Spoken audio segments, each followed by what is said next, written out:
is our upcoming farm, our upcoming demonstration All right. on regenerative agriculture. And you got your first banana tree Yes, for so- food security? Yes. Good. So And it's also among my classes. This is one of my class. I attended the 8th Permaculture Academy.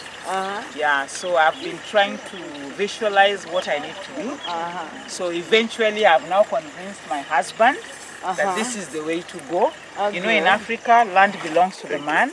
So you need to ask them for permission. Yeah, so I have convinced him. So this is my first farm. You can see that's my first. Just as you explained, the first is the tree line.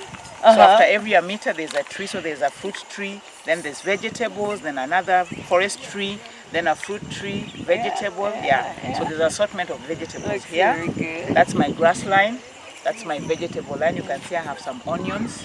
I have vegetables coming from beneath. They're just growing. Then that's another grass line, then a tree line, then another grass line. So my intention is to keep increasing this until I reach the other end. And the ladies who are here are also learning. So all of them from next week are going to start developing their own synthetic farms. And as I had earlier said, this is a learning center.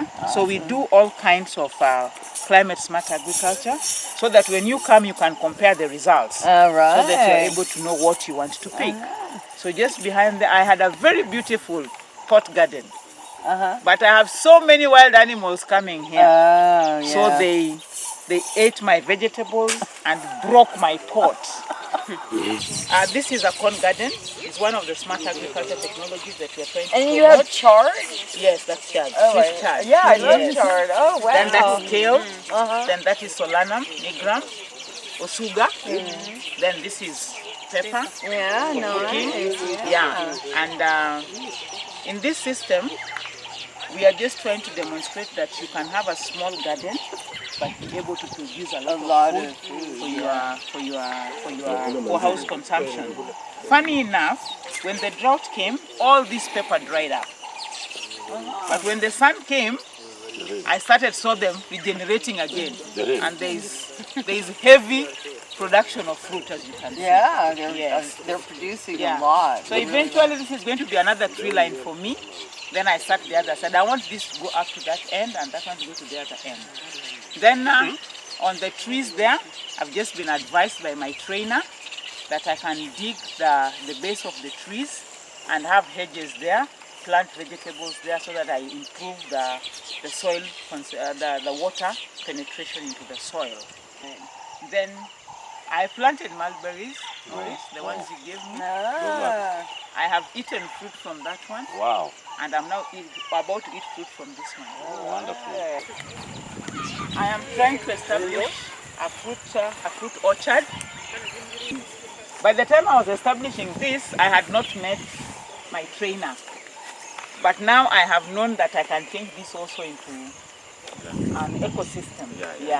So I have several types of mangoes here. I've tried pawpaw and it's not really doing well for me.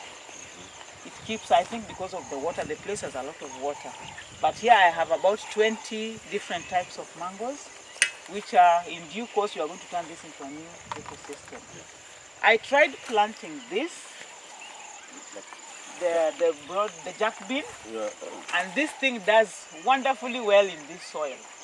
However, the challenge we are having, how do we turn it into food?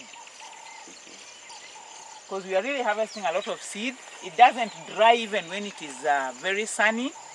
Then the soil around the plant becomes very fertile. However, the challenge is we still do not know how to turn it into food. We don't know how to cook it rather. This pod, one of these pods is enough for one meal for somebody. If we have 8 of them. And they are big. And they're big. So maybe if you have 2, that's enough for maybe one person, 2 of these pods. So it has a lot of nitrogen, it also has a lot of protein. So what you do, you boil it, just like normal beans. then you leave it to stay overnight. Then the following day you pour the water and you remove the peels because it has a lot of nitrogen.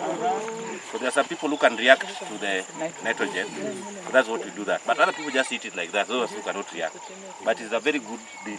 It is food actually. It's not a flour. It's not a flour. It's a bean. It produces a lot Actually, of beans. in some hotels it's very expensive. There's a hotel where I used to buy a plate at 500. Yeah, it's very expensive this one. I have almost 3 gorogoros. So when you boil it, it swells. It swells, it becomes very big. So like now this one is enough for one plate. Yeah. Quotes, yeah. Hey, it's just like beans. When you boil it, it just becomes soft kaka beans makawaida.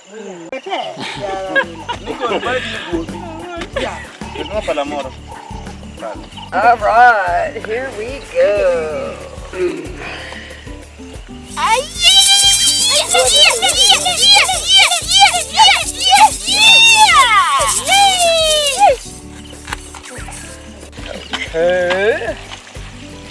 Okay. Sorry. There we go. That looks good.